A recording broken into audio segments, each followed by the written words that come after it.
ఐదో విషయం చాలా ముఖ్యమైనది, అమ్ర్ బిల్ మారూఫ్ వయన్హౌన అనిల్ మున్కర్. మంచి పనులు చేసే విషయంలో, అలాగే చెడు పనులు వారించే విషయంలో మనము ముందడుగులో ఉండాలి. మనము మంచి పనులు చేయండి అని ప్రజల్ని ప్రోత్సహిస్తూ ఉండాలి. ఎవరైనా మంచి పని చేస్తూ ఉంటే సహాయం చేస్తూ ఉండాలి. అలాగే చెడు విషయంలో కూడా చెడు విషయాలు ఆపడంలో మనం ముందంజలో ఉండాలి, మన స్థాయికి శక్తికి తగ్గట్టుగా. ఒకవేళ మంచి పనులు మనం చేయటం లేదు, మన కళ్ళ ముందే చెడు జరుగుతుంది మన సమాజంలో, మనం ఆపటం లేదు, మనకెందుకులేండి అని వెళ్ళిపోతున్నారు. మన ఇంట్లో షిరిక్ జరుగుతుంది, మన ఇంట్లో బిదాత్ జరుగుతుంది, మన ఇంట్లో సున్నత్కి వ్యతిరేకమైన పనులు జరుగుతూ ఉన్నాయి, అయినా మీరు పట్టించుకోవటం లేదు. అప్పుడు అల్లాహ్ ఏం చేస్తాడు?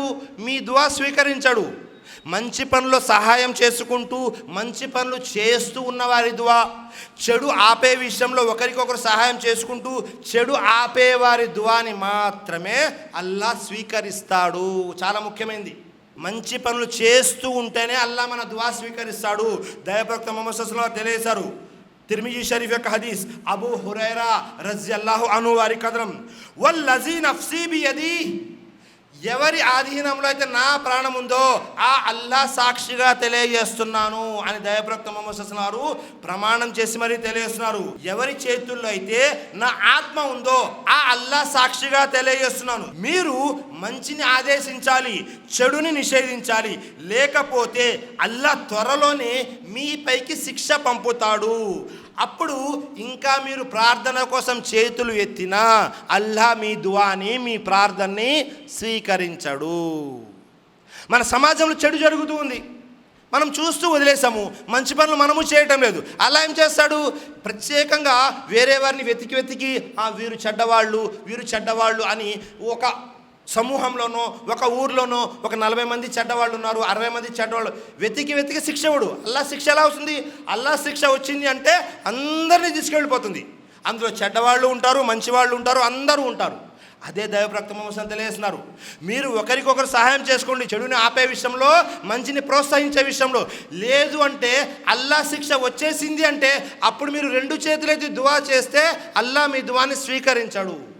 కాబట్టి ఎప్పుడు కూడా మీరు ఒంటరిగా ఏ మంచి పని చేయగలరో ఆ మంచి పని చేయండి. మీ కుటుంబ సభ్యులకి ఆదేశించండి. మీరు మస్జిద్కి వచ్చారు, మస్జిద్లో కూడా మంచి పనుల వైపు ఒకరిని ఒకరు ప్రోత్సహించుకోండి, చెడుని ఆపే విషయంలో కూడా. అలాగే మీరు ఎక్కడ ఉన్నా సరే మంచి పనుల వైపే ప్రోత్సహిస్తూ ఉండాలి. అప్పుడు ఏమవుతుంది? మనము చేసే దువాని అల్లాహ్ స్వీకరిస్తాడు. అంతేకాని లేదండి నేను ఒక మంచి పని చేద్దామని మన జమాత్లో పెట్టాను, వాళ్ళు వినటం లేదు, నేనేం చేయను అందుకే వదిలేశాను. మీరేం చేయాలి? ఆ పని అవ్వలేదు, మీరు వ్యక్తిగతంగా ఏ మంచి పని చేయగలరో అది చేయాలి.